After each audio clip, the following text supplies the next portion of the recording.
Welcome at the webinar in which Baruch, one of the founders of Transformative Mediation, explains the Transformative Framework.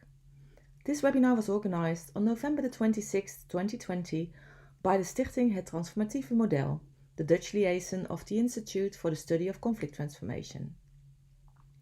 In this webinar, Baruch explains what transformative mediation is and why he started transformative mediation together with his co-founder Joseph Folger. The first part I want to talk about is the transformative framework itself. So let me approach this from the standpoint in terms of talking about the framework itself, from the standpoint of talking about what at least I think is unique about it within the world of mediation and conflict intervention. And I would say that there are 3 points that sort of capture the uniqueness of the transformative framework. The first of them is goes to the goal of intervention. What's the goal of intervention? What's the goal of the transformative mediator? And how does it differ from the goal of a mediator using a different process, different approach to mediation? So the answer to that is that transformative mediation is not about achieving agreement, which is not to say that it wants to avoid reaching agreements, but that's not the point. The point is, it's not about agreement, it's about interaction. It's about helping the parties to establish a different kind of interaction than they have at the point where you meet them, at the point where their conflict stands right now. So our premise is, or our understanding, our premise, our model, our vision of what conflict is it's about changing the interaction between the parties to the conflict. And our assumption is that parties care about that. In fact, they care about it as much or more than they care about anything else, including reaching an agreement. That's a different focus from any other approach to mediation or conflict intervention. And that approach is captured by the picture that Anya is about to put up, hopefully, on the screen to replace my smiling face. So this picture, which serendipitously emerged in the middle of a training session one year, captures the concept of what's going on in conflict. That is what we are suggesting as a descriptive view of conflict in the transformative approach. There are many ways of describing what's going on in conflict. Most of them focus on the differences between the parties on issues and interests and positions, and they would represent the conflict in different ways on a piece of paper. This is the way we represent it because as we see conflict, it's about the interaction between the parties. And what is the nature of that interaction, that phenomenon? So if you look at the left side of this picture, it suggests that when parties start out realizing that they're in conflict with each other, that tends to have the effect of generating a sense of weakness, of self, confusion, unclarity, indecisiveness, inability to articulate what you think. When you first get into a conflict, that's what happens to you. It happens to you. You don't decide to be like this, but that's what happens.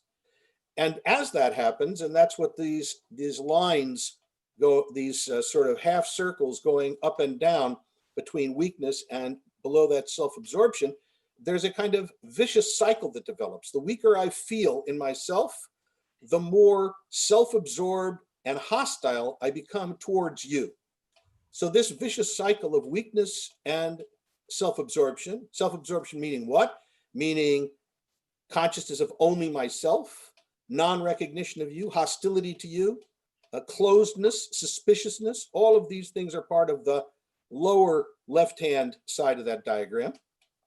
And when that cycle starts to twist and turn and feed back into each other, weakness producing more self-absorption, producing more weakness, and producing more self-absorption, the result is the overall interaction between the parties, which had started out as a normal human interaction, begins to go down like that arrow at the far left side of the picture. So the interaction between the parties becomes negative, destructive, alienating, and demonizing. Now, today, I don't have to look very far for an example of any of that, because all I have to do is to read the news in the United States. I don't know how it reads over there where you folks are, but over here, the last many, many months has been a perfect picture of weakness and self-absorption on all sides, leading to interaction between individuals and groups, both, which is negative, destructive, alienating, and ultimately demonizing. And we've seen plenty of demonization, and we're still seeing it. So that's a pretty nasty kind of conflict to be in. And it is something that happens very quickly. It can happen on a subway platform when people bump into each other. It can happen on a listserv on the internet when people make comments that other people don't like. It's a very fast-moving, degenerative phenomenon. And we would call this arrow going down, we would call that interactional degeneration. Some people would call it conflict escalation. It's the same thing, just looked at from a different point of view, instead of up, down, up. That's our picture of what happens in conflict, not because people are bad or mean or inherently selfish or stupid, but because that's the dynamic of the effect that conflict has on regular human beings. It's not pathological, it's normal, but it's also very ugly. So on the other hand, we also believe, this is our picture, this is our descriptive picture. There is, by the way, lots of research to support this descriptive picture of conflict interaction, both the negative side, what I'm about to get to, the positive side. The positive side happens because as human beings, we're very resilient. And therefore, even though we may quickly accelerate into this weakness and self-absorption and negative conflict, we tend to bounce back, just like we bounce back from the flu, or we bounce back from a cold. We bounce back from conflict, negative conflict, and we find ourselves regaining our sense of strength on the one hand. So we get clearer about what we believe and want to say. We get calmer, we get more decisive, we get more articulate. All of this happens by itself. There's no need for an intervener for this to happen. And we don't have enough interveners for this to happen in all the cases we have of conflict. So in other words, parties regain their sense of strength of self. And as they do so, they begin to become more responsive and open to each other. The stronger I get, the stronger I feel, the less threatened I am by you, and the more open I am to you. And therefore, there is a feedback loop on this side also between strength and responsiveness. That would be a virtuous loop, not a vicious cycle, but a virtuous cycle, which begins to kick in out of our normal human resiliency and decency.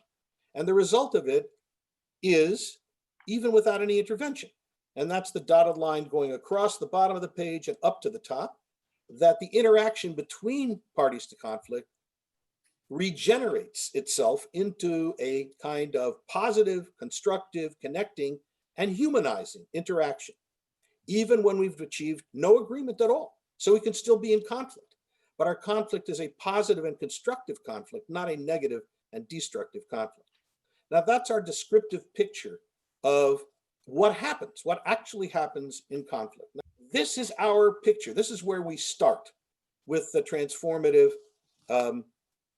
theory of conflict and intervention, from this picture. And the truth of the matter is other people have different pictures. That's fine. This is ours to explain what is going on in conflict. And I'm pretty sure it's a unique picture. Very little in terms of a conflict resolution literature focuses on interaction rather than transaction. Most of the conflict intervention literature is about transactional moves by the parties, whether or not supported by interveners. But it's transactional. It's about stuff and making agreements and shifting things around in order to meet the needs and interests of everybody involved, if you can, getting to yes and so on. But it's not about interaction unless you sort of make interaction part of the needs and interests. But we're not going to do that. We're saying this is like a category by itself. And this is what people care about. When people get involved in conflict, what bothers them is not that they're not getting some interest met. It's that they're beginning to act in ways that they find repellent to themselves, towards their own self and towards each other. And they don't want to behave that way. So they want to change the way that they behave and are interacting with one another. That's our view of what conflict is about. Now, so that's number one. That particular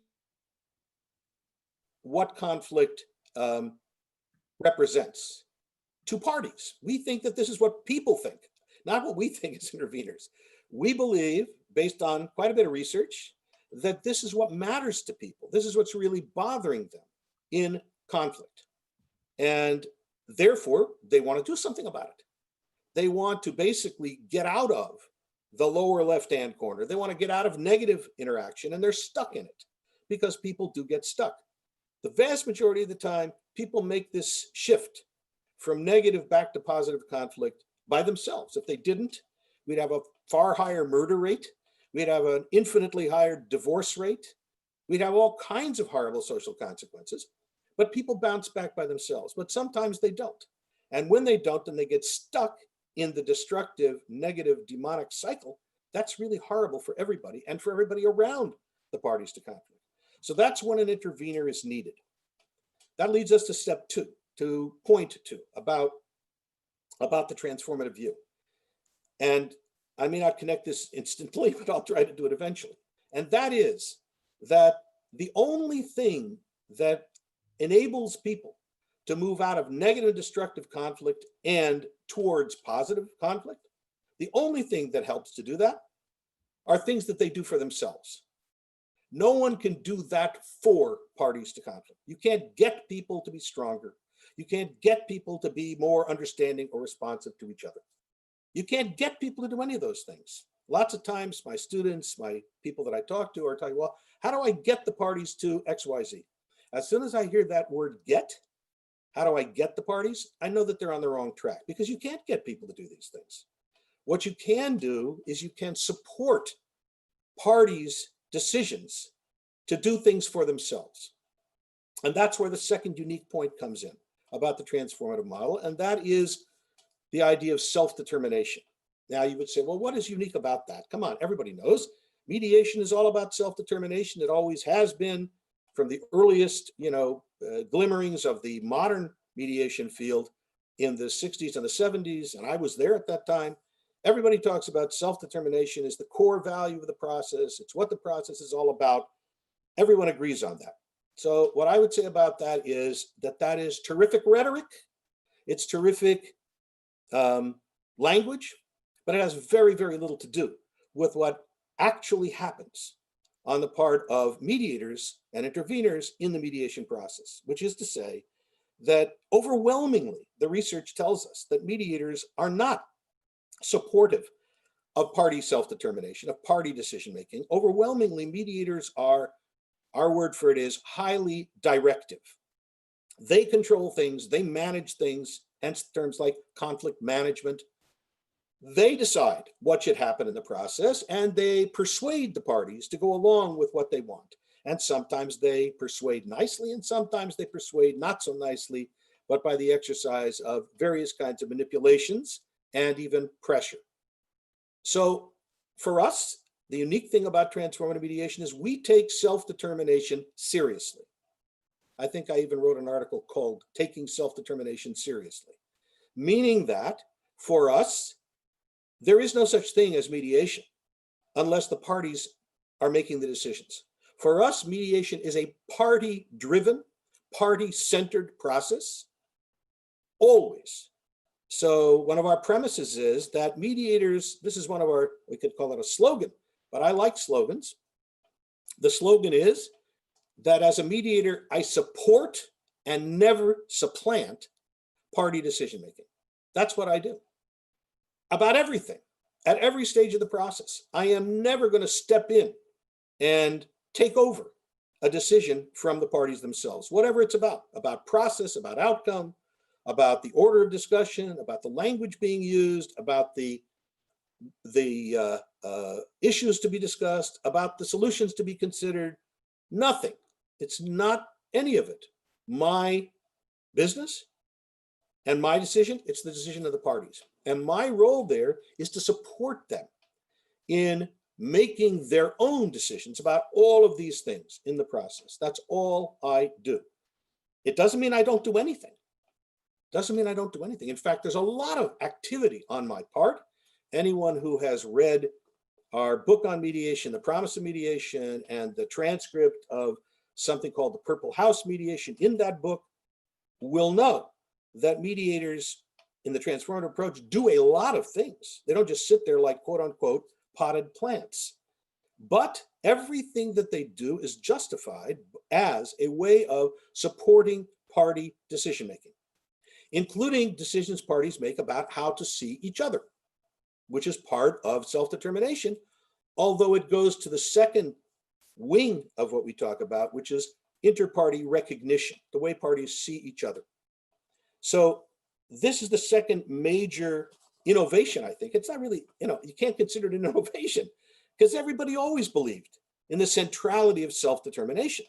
It's just that they didn't take it seriously, right? So they would say, well, yeah, I support self-determination as long as it works, quote unquote, as long as it works. So our question is, works to do what?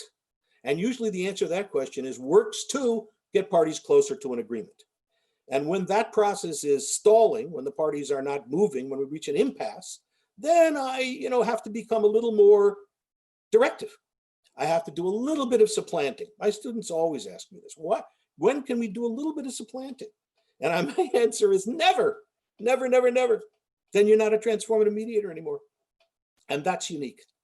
Everybody else thinks that there is a point at which you can and often have to step in and do a little bit of supplanting party decision-making with your own ideas and persuasive efforts and so on. And our view is that you're never going to do that. And this connects with the first thing, with the overall picture. So why do we say where's the mediator in this picture? The answer is the mediator is at the very bottom of the picture, underneath those two bridges that go across that we call empowerment and recognition.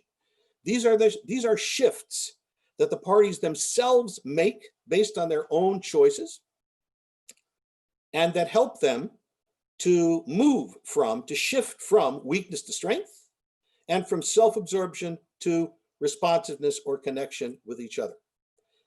The mediator doesn't stand behind the parties pushing them across those bridges and doesn't stand in front of the parties pulling them across those bridges.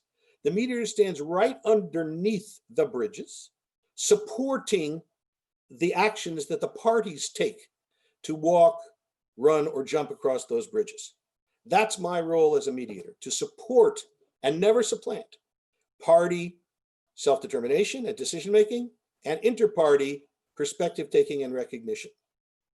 And the reason it has to be that way, the reason, in other words, my commitment to self-determination is so strong, is that if I should violate that principle of self-determination, if you imagine that parties are beginning to move across the top bridge to gain a sense of their own capacity and strength, and I step in either to tell them to change their language, to talk about a different issue, not to become so emotional, whatever it is that I tell them, as soon as I tell them anything, what it does is it drives them back towards the left, back across that bridge. It tells them, you know what, you're not as strong as you think, you're not as competent as you think, you're not as wise as you think, really, you're pretty weak and pitiful.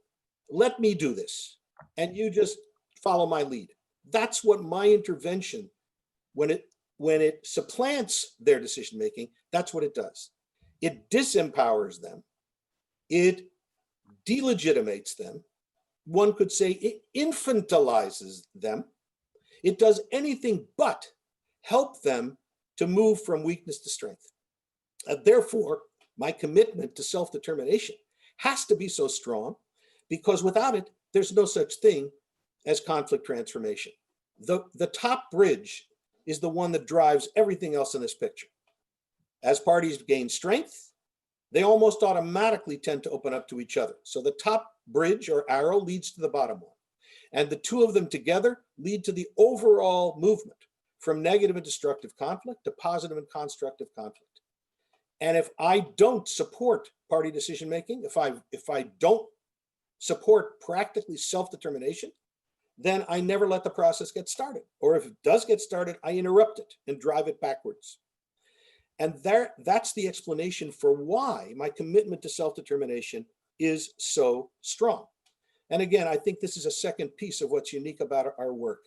I don't know any other approach to conflict that puts the emphasis that we do on party self-determination and decision-making and means it. I know a lot of others that say they do it, but I don't know anybody else that actually does it. And I've looked hard because I would love to have allies, but I haven't found them. Mostly mediators retreat either very quickly or later on to some form of supplanting of party decision-making in the name of achieving some other goal other than conflict transformation. Maybe it's repairing a relationship in family mediation. Maybe it's achieving a deal in business mediation. Maybe it's avoiding a riot in community mediation. There's always some other thing on the table that justifies limiting or eliminating party self-determination. For us, there's nothing that justifies limiting or eliminating party self-determination. Now that leads to point 3. And point number 3 is that all the way along here, I hope that you have heard me using theory to explain practice. That there's an underlying theory of what's happening in conflict, number 1. What parties want in conflict, number 2. And these are theoretical constructs. These are ideas about conflict, what it represents as a social phenomenon, what's going on, in other words, and what parties want when they're in that situation. And that theoretical picture is what drives my actual concrete intervention practices. So for example, a key part of this theory is, which we'll maybe talk about more in the second part, why do I think parties care so much about conflict transformation, about changing the quality of their interaction? Why do I think that they care as much or more about that than they do about getting a good outcome, a good resolution, whatever it means to them? Why would I think such a thing? That's a theoretical question. I have to have some theoretical basis for answering that question. And that theoretical basis has to include some view of human nature, of human capacity, of human motivation. If I don't have such a theory, then I don't really have a very good reason to think that this is what matters to people. And it matters so much that I should avoid ever doing anything that supplants their decision-making. It must be something that is more important than salvaging a relationship, more important than keeping a family together, more important than maximizing commercial value, or as the Harvard folks would have, not leaving value on the table, more important than stopping wars, more important than making peace. What is that? And why would I think that parties value it so much? That's called theory. If you don't have a theory to explain that, then you can't really justify a lot of what you're doing as a mediator. We have a theory, and therefore we talk about 3 levels, and we teach at 3 levels. We talk about practice, purpose, and premises. And we say that premises, beliefs, ideology, worldview, that drives how we define our purpose, our goals. That explains why we think one goal matters more than others. And the goal, the purpose of our work, is what drives the practice. So premises drive purpose, drive practice. Or to put it differently, the why behind what I'm doing defines the what that I'm doing, and that defines the how I'm doing it. The how comes from the what, and the what comes from the why. And all of that is something that we can explain, and we do explain, and interconnect in our work. That's what it means to have a coherent theory behind your practice. That's another, I believe, element in our approach, which is unique in the conflict in the conflict intervention world. There are other approaches, many of them, to conflict interaction, other theories of mediation, whether it's needs and interest theory, whether it is family systems theory, whatever it is. But I have not found that many, if any, of these other approaches take seriously the need to explain at a theoretical level why they're doing what they're doing and why they think it has value. It's assumed that it has value. What are you talking about? Helping people to reach an agreement? Who could disagree that that has value? Well, a lot of times, you know what? People reaching agreement is something that people actually don't want. Joe Folger went to a conference in Europe. I think it was in Germany, not the Netherlands, where after a while, one of the participants on a panel got up and said, you know, all you conflict resolution people, all you want to do is peace, peace, peace, and you don't care a thing about justice. I don't give a damn about your peace. My folks care about justice. Oh, that's interesting. And if that's the case, where does justice fit into these theories of settlement-oriented mediation? How does that take account of justice? The answer is it doesn't, despite some efforts, not too many, to explain how it might. But essentially, the assumption is we don't need to explain what we do. This is basically part of the theory of ideology. Dominant ideologies never have to explain what they do. Why should we explain it? A fish doesn't know he's living in water. Participants in the dominant ideology don't know that they're participating in an ideology. So actually, it's helpful to be an outsider, which we're like outsiders in this picture, because outsiders do have to explain themselves. So this is the third leg of the uniqueness of the transformative model is we explain ourselves. We have always tried to root our statements of what we do, how we practice as mediators, with our definition of our goal as interveners, and we've always tried to explain that with our explanation of our underlying values, our ideology that drives all the rest of it. So there are three, I think that's three, right? There are three things that I think are quite unique about the transformative approach and that I think are quite important. Why would you want to be doing something that you don't really understand why you're doing what you're doing? And you actually may not even understand what you're doing. The dominant metaphor for lots of mediation and mediators is the toolbox metaphor, right? I have a toolbox and I just take out whatever tool is required in whatever situation I'm in and I use the tool. And my question always to my students is, you use it to do what? What are you using this tool for? In other words, what's your goal? And why do you think that's an important goal? Why do you think it matters to the people that you're serving, if you think you're serving them? How do you get a practice out of a toolbox? A practice out of a toolbox is a contradiction in terms. Maybe it works, I don't mean to denigrate anybody, to sell shoes. I grew up selling shoes. That was my father's business. We didn't have to have a theory. We just had to go out there and sell shoes and find the right size and put them on. You can't do that as a mediator. You can, and lots do, but that's not what we do. So those are the three sort of defining, I think, and particularizing elements of the transformative approach to mediation. This is the end of part 1 of the webinar. We will go on with part 2, in which Baruch will answer questions from participants.